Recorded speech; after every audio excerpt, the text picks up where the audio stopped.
कैसे हो? भारत की भूगोल की तैयारी कैसी चल रही है? एक तो आवाज की कमेंट करेगा टावर का आवाज कम को नहीं यार, स्टूडियो में क्लास लेने मैं ही धीरे बोल रही हूँ। थे एक काम करो, मोबाइल की आवाज बढ़ा लो।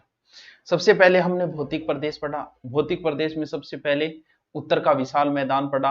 अब उत्तर का जब हम विशाल मैदान पढ़ चुके हैं, देख लीजिए भाई CTR, ठीक है। देखो कि चाह रहे हो, साथ साथ में समझते जाना और फिर आपको PDF तो मिल ही जाएगी। आप व्हाट्सएप ग्रुप से भी जुड़ सकते हो और टेलीग्राम जुड़ेगा, हो ही कोई बात नहीं। सबसे पहले हमने पढ़ लिया उत्तर का विशाल मैदान, ठीक है सर, वो हमने पढ़ लिया और आपने भी हमें बता दिया। आपने बहुत अच्छा काम किया, समाज हित में कार्य किया कि आपने बता दिया। अब जो है वो है प्रायद्वीपीय पठार। ये प्रायद्वीपीय पठार, प्रायद्वीप किसे बोलते हैं? द्वीप बोलते हैं जिसके चारों ओर जल हो, प्रायद्वीप जिसके तीन ओर जल हो। त्रिभुजाकार आकृति में प्रायद्वीपीय पठार। ऊंचाई भी ठीक है इसकी, लगभग 600 से और 900 मीटर तक लगभग इसकी ऊंचाई है। यह भारतीय उपमहाद्वीप का सबसे प्राचीन भूखंड यही माना जाता है, बहुत पुराना है, इसलिए भूकंप यहां सबसे कम आते हैं। हाँ, कुछ उदाहरण है लातूर वगैरह महाराष्ट्र के जहां भूकंप आए, लेकिन ये भूकंप जोन में नहीं आता वैसे, क्यों भूकंप जोन को जब आप अलग अलग पढ़ो। और सबसे बड़ा भौतिक प्रदेश भी यही है। एक चीज देखो, आधा भारत ने कवर कर रखे, बड़ो तो ही हो, पूरा भारत को क्षेत्रफल 32 लाख, वो एक लो ले रखे 16 लाख वर्ग किलोमीटर में। ठाडो गुरुजी, ठाडो है, ठाडो डोटो डोको डांग न पाड़े, ठाडो है। आकृति कैसी है? त्रिभुजाकार। किसका भाग है? प्राचीन गोंडवाना लैंड का भाग है। गोंडवाना लैंड का। मैं इसको अलग बना दूं, आप कहो तो को जो पंगोरे, ये क्या क्या बता दिया मैंने? प्रायद्वीपीय पढ़ रहे हैं, द्वीप फिर अलग से पढ़ेंगे। आकृति बता दी कैसी है, त्रिभुजाकार आकृति है। कितने लाख वर्ग किलोमीटर है? 16 लाख। किसका अवशेष है? गोंडवाना लैंड का। और भौतिक प्रदेशों में ये सबसे बड़ा भौतिक प्रदेश है, ठीक है सर। अब चारों ओर ये जो है, इधर पूर्वी घाट आ जाएगा, इधर पश्चिमी घाट आ जाएगी, जिसको हम बाद में पढ़ेंगे। उत्तर जो है विंध्याचल पर्वत श्रेणी आ जाएगी, इधर रावली आ जाएगी। दक्षिण कहां? कन्याकुमारी, कश्मीर से कन्याकुमारी। उत्तर से दक्षिण अगर मैं इसकी लंबाई की बात करूं तो लगभग 1600 किलोमीटर है। बहुत इजी प्रश्न है, बहुत इजी। ऐसे अगर मैं बात करूं तो लगभग 1400 किलोमीटर है, 1600 और 1400। अब इन अंदर एक मिनट, ये कर क्या रहा है? ठीक है, अब आप थोड़ो इंग पढ़ना, क्योंकि कोई तो बुढ़ाएगा छोटा छोटा कुछ भाग है, कुछ टुकड़े हैं, और उनको अलग अलग से कई बार उनका क्वेश्चन पूछ लेते हैं। सबसे पहले इसके अंदर हम पढ़ते हैं मालवा का पठार। ये इसको भी अलग से बना लेता हूं, मैं ऐसे बना लेता हूं। कौन सा? मालवा का पठार। अपना हाड़ौती क्षेत्र में नहीं, मालवा का पठार समझना। सबसे पहले भौतिक प्रदेश के बारे में बताया, अब मालवा। इधर आ जाती है मालवा के उत्तर साइड में अरावली आ जाती है, दक्षिण साइड में विंध्याचल पर्वत श्रेणियां आ जाती हैं। थोड़ा बहुत अटक जाएगा तो आप क्वेश्चन आराम से सोल्व कर दोगे, कोई टेंशन नहीं होगी क्वेश्चन सोल्व करने में।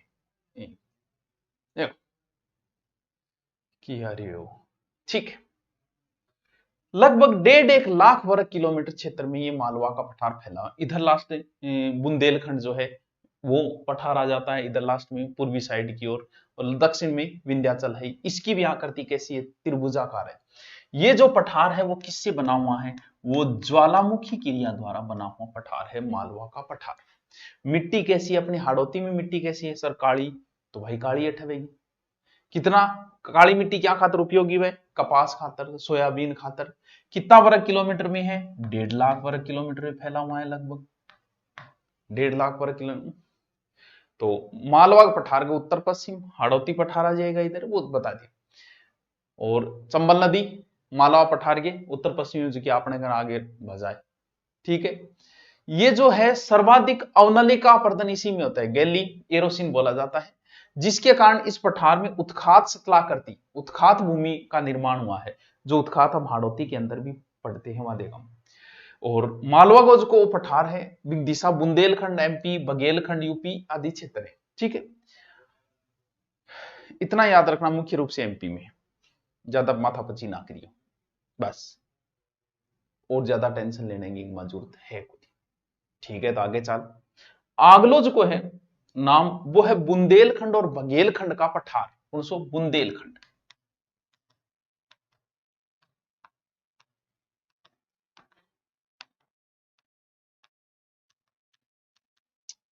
इसमें ज्यादा नहीं है, ये मालवा के पठार में वैसे उत्तर की ओर है, ग्वालियर पठार तक, वहां तक है, और इधर हो जाएगा विंध्याचल, थोड़ा सा ऊपर है बस, मालवा के पठार के उत्तर की ओर है ये कौन सा? बुंदेलखंड का पठार। ठीक है कि, एक मिनट, चल, मैं अभी तक मैंने जो बताया है उसमें सिर्फ आपको मालवा वाला ही याद करना था। अब सबसे इंपॉर्टेंट पठार आ रहा है, कौन सा आ रहा है? ये नक्शा था, ये मालवा का हो गया, बुंदेलखंड बघेलखंड, इधर वाली साइड में जिसका नाम है छोटा नागपुर का पठार, नाम ही छोटो है बस, बिया छोटो को नहीं है टावरो, छोटा नागपुर का पठार बहुत इंपॉर्टेंट है, भारत का रूढ़ क्षेत्र है ये। कहां है? एक तो है आपका छोटा नागपुर का पठार झारखंड के अंदर, सर पूरे झारखंड में क्या है? अरावली के पूर्व राजस्थान में पलाम, धनबाद, सिंह भूमि, हजारीबाग, संथाल परगना आदि क्षेत्र के अंदर है। रांची, रांची में भी आएगा, झारखंड में रांची। क्षेत्रफल लगभग, इसका क्षेत्रफल जो है 87,000 समथिंग है, ज्यादा बड़ा तो नहीं है। एक इसकी बड़ी अच्छी विशेषता है, इस नदी को दामोदर, कौन सी? दामोदर नदी इस पठार को दो भागों में विभाजित करती है। छोटा नागपुर के पठार को दामोदर नदी दो भागों में विभाजित करती है, और इधर जो है वो नदी है सोन, उत्तर पूर्व की ओर। दामोदर नदी एक भ्रंश घाटी में बहती है, भ्रंश घाटी को मतलब जो चीर के एकदम पतली सी ऊपर चढ़ के देखा या लाइन सी सांप सो दिखे, वो भ्रंश घाटी एक प्रकार से हो जाती है। ऊपर है हजारीबाग का पठार, ऊपर वाले का नाम, और दक्षिण वाले का नाम है रांची का पठार। यानी छोटा नागपुर के पठार को दामोदर नदी दो भागों में बांटती है, दामोदर लक्ष्मीबाई के उस पुत्र का नाम है जो गोद लिया था, वो दो भागों में बांटती है। उत्तर का हजारीबाग है, और दक्षिण के पठार को क्या नाम है? रांची का पठार, और इधर से दक्षिण में फिर नदी है महानदी। बताओ याद रहेगो कौन रहेगो? गर्जी रह जाएगो, कोरमा, हजारीबाग, बस इतना है। दामोदर का उत्तरी भाग हजारीबाग का पठार कहलाता है, दक्षिणी भाग रांची का पठार है, और रांची से चारों दिशाओं में नदियां निकलती है, ये भी अच्छी बात है। और राजमहल पहाड़ भी कैसे का उतरे, डालमा रेंज भी इसी के अंदर है, याद रखो। तो इसमें कोयला और लोहे के भयंकर भंडार है, इसलिए इसी क्षेत्र को भारत का रूढ़ क्षेत्र कहा जाता है। जर्मनी के अंदर है ना रूढ़ क्षेत्र, रूढ़ क्षेत्र, भारत का रूढ़ किसे कहा जाता है? छोटा नागपुर के पठार को कहा जाता है। इसकी सबसे ऊंची जो चोटी है वो है पार्श्वनाथ,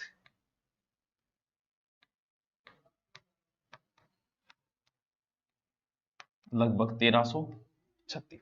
छोटा नागपुर के पठार की सबसे ऊंची चोटी है पार्श्वनाथ, 1366 मीटर ऊंची है पार्श्वनाथ की चोटी, पार्श्वनाथ की चोटी याद रहे जैसी के राखना पड़ेगा, राखना पड़ेगा क्योंकि इंपॉर्टेंट चीज है। देखो सबसे पहले क्या बताया मैंने? मालवा का पठार, सर बताया था। फिर क्या बताया? छोटा नागपुर का पठार, ये दो इंपॉर्टेंट। अब जो तीसरा बता रहा हूं वो बताते ही तो दिमाग ही चकरा जाएगा। और इधर मेघालय का पठार, गुरुजी, और फर्स्ट ग्रेड में पूछ लियो ये क्वेश्चन, इतना अच्छा क्वेश्चन। उसने पूछा कि मेघालय का पठार किस भौतिक प्रदेश का अंग है? अब देखो गुरुजी वो प्रश्न ये क्या पूछो, ओ ही खातर पूछो एक, क्योंकि अब थे देखो मेघालय के पठार की है कठे बा, देखो कहां, क्योंकि कई नया टाबर है नहीं के करा, नक्शा बना ही बताना पड़ेगा, नक्शा अच्छो बने को नहीं फिर कोई कमेंट आओ। ये उत्तर का मैदान, और यहां है मेघालय का पठार, बीचों उत्तर को मैदान आने लग रहे, और अठे वो प्रायद्वीपीय पठार है। अब बताओ के सोचोगा थे? आधो तो आज सोचियो कि मेघालय पठार हिमालय भाग उसके, बिल्कुल उसके। आधा सोचियो कि उत्तर मैदान गई इनने, जिसने नहीं ढंग से पढ़ा वो उत्तर के मैदान का भाग कराया।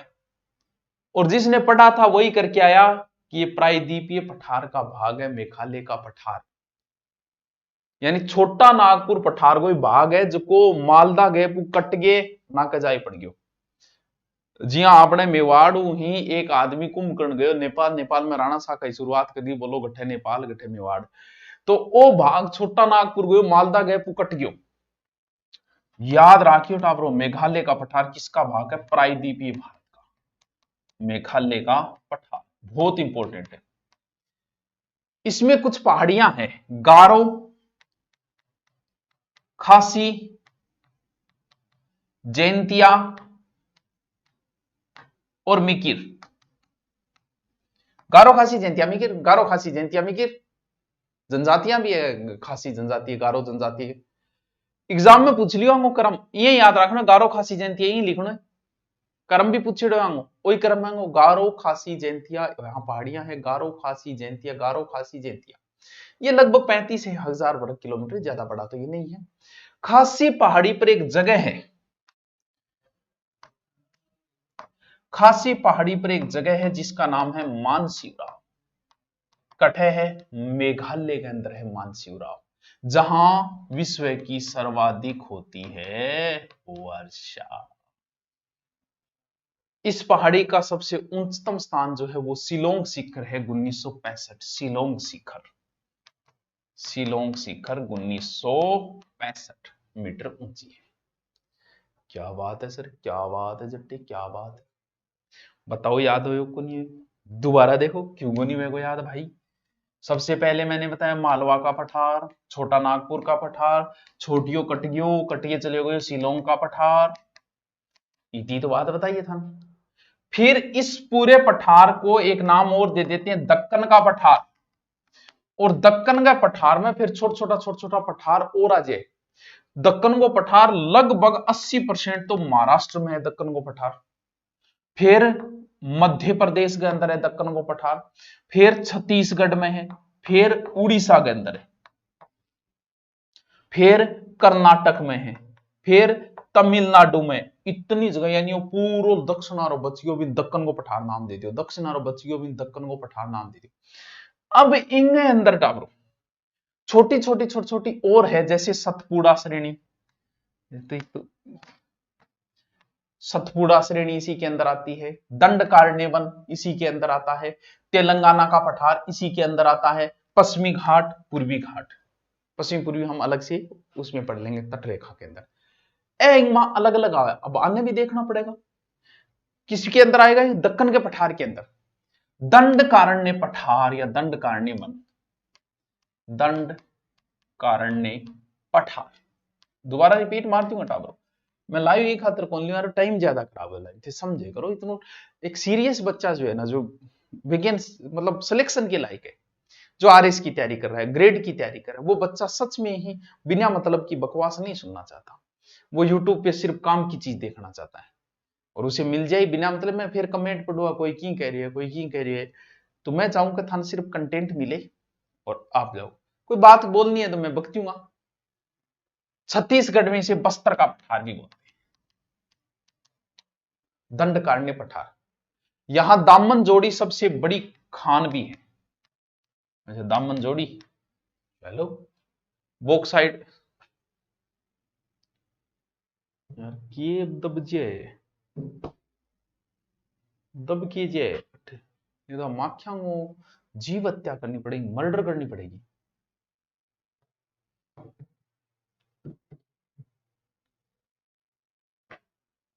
मक्खी थे ही को नहीं, आप ही क्यों दबे हो? इकट्ठे साइलेंट पंखो लगना, फिर पंखा में आवाज आने लग जाए, ऐसी माखिया बिना रह को नहीं। महाराज बढ़िया कौन लगा, 89,000 वर्ग किलोमीटर दंडकारण्य, थोड़ा सा याद रखने ना, ठीक है। दक्कन का पठार जो है वो पूरा 7 लाख वर्ग किलोमीटर, टोटल ये कितना है, 16 में से 7 का है दक्कन का पठार है। महाराष्ट्र, मध्य प्रदेश, छत्तीसगढ़, उड़ीसा, आंध्र प्रदेश, कर्नाटक, तमिलनाडु।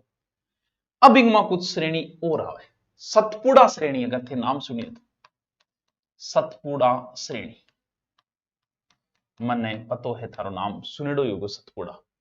ये लगभग 21 से 24 नॉर्थ के बीच में है, 21 से 24 नॉर्थ के बीच में बेसाल्ट और ग्रेनाइट चट्टानों की इसके अंदर अधिकता है। इसकी एक चोटी है सर्वोच्च चोटी जिसका नाम है धूपगढ़। महादेव पर्वत के ऊपर एक चोटी है धूपगढ़, याद रखियो धूपगढ़ चोटी बहुत इंपॉर्टेंट है। धूपगढ़ चोटी, महादेव पर्वत पर एक चोटी है धूपगढ़ चोटी। कितनी ऊंची है? 1350 मीटर। धूपगढ़ चोटी कितनी है? 1350 मीटर। किसके अंदर है? सतपुड़ा श्रेणी के अंदर है। कौन सी चोटी? धूपगढ़ चोटी महादेव सतपुड़ा श्रेणी के अंदर है धूपगढ़ चोटी। इसी के इधर धूपगढ़ चोटी के और एक स्थान है पंचमंडी। अगर कभी आपने नाम सुना हो, एमपी का सबसे अच्छा स्वास्थ्यवर्धक स्थान बताया जाता है ये पंचमंडी। जायजा कर दो प्रदूषण, इसी श्रेणी के अंदर है। इनकी दूसरी चोटी की ऊंची चोटी है, पहली कौन सी है? धूपगढ़। दूसरी ऊंची चोटी है अमरकंटक। कितनी? 1066 मीटर। इसकी दूसरी सबसे ऊंची चोटी है अमरकंटक। और इसी अमरकंटक के पास नर्मदा और सोन नदियां निकलती हैं। धूपगढ़ के नजदीक ये है पंचमंडी। सतपुड़ा श्रेणी याद रखियो, सतपुड़ा की सबसे ऊंची चोटी धूपगढ़ 1350 मीटर और दूसरी अमरकंटक है। अमरकंटक 1066 है। धूपगढ़ के नजदीक एक स्थान है कौन सो? पंचमंडी। बहुत फेमस स्थान है, सबसे स्वास्थ्यवर्धक स्थान है। बट अगर थे उठिया तो कम से कम 65 साल जियोगा, 60 और जिएगा, बाकी 65 अब सोगो तो मैं देखो बोल कौन सो। आजकल से 60 भी ले लोगा नहीं तो बोला मैं। इसी पठार का भाग है महाराष्ट्र का पठार। किसको? दंडकारण्य को। महाराष्ट्र का पठार इसी पठार का भाग है। इस कहां? महाराष्ट्र पठार है तो भाई अरे वो व्हाइट बार बार मन परेशान कर, ध्यान डाइवर्ट करे। महाराष्ट्र पठार गठे होगो, महाराष्ट्र पठार तो भाई महाराष्ट्र में ही होगो। महाराष्ट्र के पठार की जो सर्वोच्च चोटी है वह है कुलसुबाई। कुलसुबाई महाराष्ट्र के पठार की सर्वोच्च चोटी है 1646 मीटर। इनकी कुछ छोटी छोटी भाग हैं, जैसे थे अजंता की पहाड़ियां सुनिए नहीं, वो महाराष्ट्र में ही आए, इनको ही भाग है। गोदावरी घाटी इसी में आएगा। अहमदनगर बालाघाट इसी के अंदर आएगा। भीमा बेसिन इसी के अंदर आएगा। बस महाराष्ट्र का पठार यानी दक्षिण का जो आज पठार पढ़ा, मैं दोबारा रिपीट मारता हूं, दक्षिण का पठार। पहले क्या पढ़ा था? उत्तर का मैदान। मेरे साथ थोड़ा दिमाग में लगाओ काज में कि बताए। आपको बताया प्रायद्वीपीय पठार बताया, 600 से 900 मीटर ऊंचाई बताई। भारतीय उपमहाद्वीप का ये प्राचीन खंड है, भूकंप कम आते हैं, बड़ा भौतिक प्रदेश है, 16 लाख वर्ग किलोमीटर। आकृति कैसी है बच्चों? त्रिभुजाकार है, ठीक है। ऐसे लंबाई 1600 है, ऐसे लंबाई 1400 है। इसके अंदर मालवा का पठार जो ज्वालामुखी से बना है, बेसाल चट्टानों का पास 1.5 लाख वर्ग किलोमीटर के अंदर फैला हुआ है मालवा। फिर आपको बताया छोटा नागपुर बड़ा इंपोर्टेंट है, भारत का रूट, झारखंड के पलाम, धनबाद, सिवनी, हजारीबाग आदि जिलों के अंदर है। संथाल परगना, रांची, इसको बीच में दामोदर नदी काटती है, लगभग 87,000 किलोमीटर है, दो भागों में दामोदर काटती है। दामोदर नदी काटने के बाद नीचे वाला पठार रांची का पठार कहलाता है। नीचे वाला रांची का पठार, इस क्षेत्र को छोटा नागपुर भारत का रूट कहा जाता है। फिर आपको बताएं मेघालय का पठार, ये मालदा गैप द्वारा अलग हो गए। गारो, खासी, जयंतिया और मिकिर वहां पहाड़ियां हैं। उसी में खासी पहाड़ी पर मानसीरा स्थान है जो सबसे ज्यादा बारिश। दंडकारण्य वन कहाँ है? छत्तीसगढ़ में। बस्तर पठार है, दंडकारण्य कहाँ है? छत्तीसगढ़ में। बस इतना याद रखो। फिर दक्कन का पठार जो 7 लाख वर्ग किलोमीटर, उसके कुछ भाग है जिनमें एक है सतपुड़ा श्रेणी, बड़ी इंपॉर्टेंट है सतपुड़ा श्रेणी। सतपुड़ा बेसाल्ट ग्रेनाइट 2124 के बीच में सर्वोच्च चोटी है धूपगढ़ी, दूसरी है अमरकंटक। बस फिर महाराष्ट्र का पठार महाराष्ट्र में। अब कोई बच्चा है आपका, वो देखेंगे हम कल, ठीक है। साथ साथ ही पढ़ते जाओ, आराम से हो जाएगा। भौतिक प्रदेशी में। Okay, thank you.